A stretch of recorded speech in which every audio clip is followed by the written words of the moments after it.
Good morning from Chicago, the risk management capital of the world.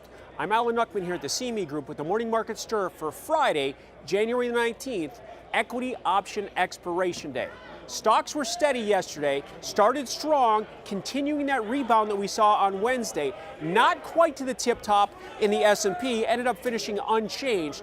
The Dow did make new all-time highs yesterday, but the day was led, mixed market action, the day was led by the NDX, the NASDAQ 100, the top tech stocks, up 0.25%. So it's been a positive week, and we did see new highs across the board, obviously, on Tuesday before that unwind that we saw on Wednesday that has since bounced back. Action was seen yesterday in the gold market down $12. That's after making new 4-month highs at $13.45 on Tuesday. Crude was unchanged yesterday, consolidating, stuck around the 64 level, not making new highs so far this week, and the euro was unchanged as well. So where do we stand here on Friday morning?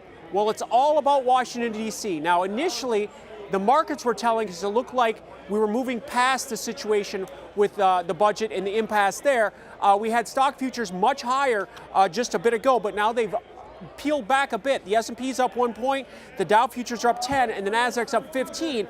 But the NDX made new all-time highs in the futures markets just a couple hours ago. So in the overnight session was very strong. Other markets, we've got gold positive, getting back its losses for yesterday, up $8 at $13.35. So it's essentially unchanged on a weekly basis as it stands right now. Crude oil's on the move, breaking to the downside. We've seen a series of lower highs in crude this week.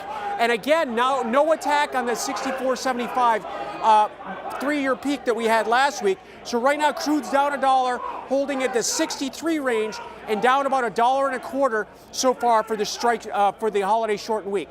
The euro currency holding above 123, up 75 cents on a weekly basis. And let's talk about the VIX. Volatility is holding strong. We're at 1230 right now, positive on the session. The high for this week is 1280, and again, that's the highest we've been since that spike in December. So to summarize, with about an hour to go before the cash stock market open, we've got stock index futures steady right now after being higher. So right now the S&P's up 1, the Dow's up 10, and the NDX is up 15. Alan Nuckman here at the CME Group, where it all comes back to commodities.